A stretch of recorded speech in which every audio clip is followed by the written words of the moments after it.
Hello, welcome back to Clarkenomics. In this video, we're going to talk about utility. And utility is a pretty central concept to economics, although it's not a super complicated one. Utility is just what you gain from a decision. It's usefulness, it's benefit, it's satisfaction. So if you've watched any earlier videos I made, we've talked about benefit before. Utility is basically the same thing. The difference in how we're going to talk about benefit as opposed to utility is we're going to measure utility not in dollars like we did with benefit. We're going to measure utility using these fictional units called utils.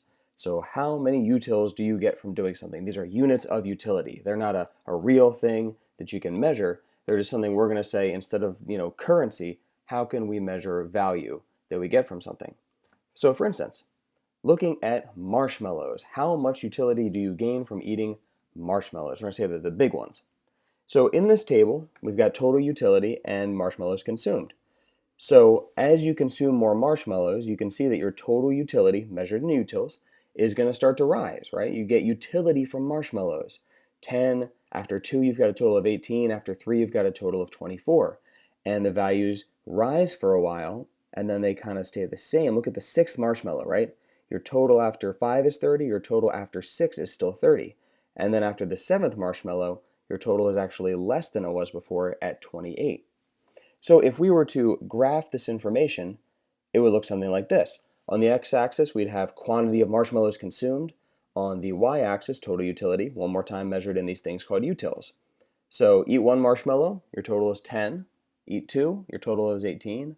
And we're going to rise, but at an ever diminishing rate. You can see that the slope is actually getting smaller as we consume more marshmallows, to the point where it gets even flatter and then completely flat, right, between the 5th and 6th marshmallows.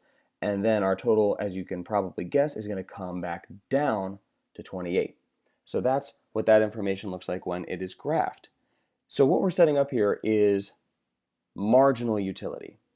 So if you've watched any previous videos of mine, marginal has to do with the change, right? It's how much utility is added from each additional unit in this case. Not what's your total utility from marshmallows, but how much utility did each specific marshmallow add. So when you're trying to calculate marginal utility, you just use subtraction, right? You're just looking for the change in the total. How much did the total go up or down by? So for that first marshmallow brought your total from 0 utility up to 10. So that first marshmallow must have added 10 utils. After 2 marshmallows consumed, your total is 18. So your total went from 10 up to 18. That's a difference of 8.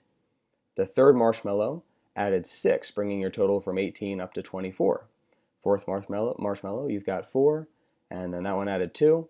Now the 6th marshmallow doesn't actually add any utility at all, right? Because your total after the 5th one was 30, your total after the 6th one is still 30, so that would be 0.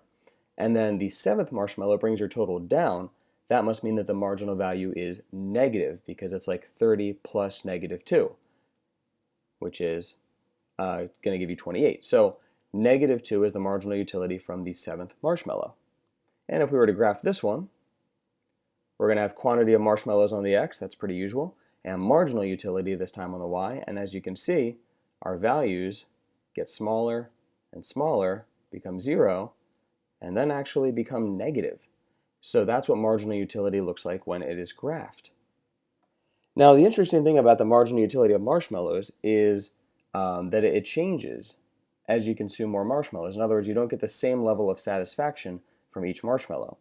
So what happened to your total utility as you consumed more marshmallows? Well, at first it went up, but at an ever decreasing rate, and then it flattened off, and then it went back down again. What happened to your marginal utility as you consume more marshmallows? Well, it only ever went down, right? This is something that economists refer to as diminishing marginal utility, which if you've studied diminishing marginal benefit, it's the exact same concept. The more of something you do, the less satisfaction you get from each additional unit. So, if you're eating marshmallows, they're sweet, they fill you up. So as you eat more marshmallows, you might start to feel full. And then if you get too full, then you've got that negative utility right there, where it's actually making you worse off. So looking at the graphs right next to each other would look like this. So we've aligned the x-axes of the graphs because they're the same, right? On the top graph, you've got marshmallows consumed 1 through 8. On the bottom graph, you've got marshmallows consumed 1 through 8. And then these axes are different, so we're stacking the graphs here. So as you can see, as the total is rising, the marginal values are all positive, right? Because the slope of the total is the marginal. Like, look there, right? That's a slope of 10. Oh, no, I'm sorry, that's not 10. That's a slope of 8, sorry, between these 2 points right here. So as these values are rising, these values are positive. Where it completely flattens off is here, which is where that's 0, so that should make sense. And then where this starts to go down again, that's where we have a negative marginal utility. So it's no accident that these 2 points line up so perfectly with each other. Wherever total benefit is not increasing, marginal benefit or marginal utility would be 0. So the big marginal question to ask here, given this data, is how many marshmallows should you consume? So the fifth marshmallow, if you remember, gives you 2 utils, bringing your total utility up to 30. The sixth marshmallow gives you 0, we've talked about that, keeping your total utility at 30. And the question is, should you consume that sixth marshmallow? And the answer is you'd be indifferent, meaning it doesn't matter. It's not going to make you any better off or any worse off. So to answer this marginal question, how many marshmallows should you consume? The answer is 5 or 6. You could eat 5, you could eat 6, and you'd be the same either way. So that's a little bit about utility and marginal utility and total utility. Thanks for watching.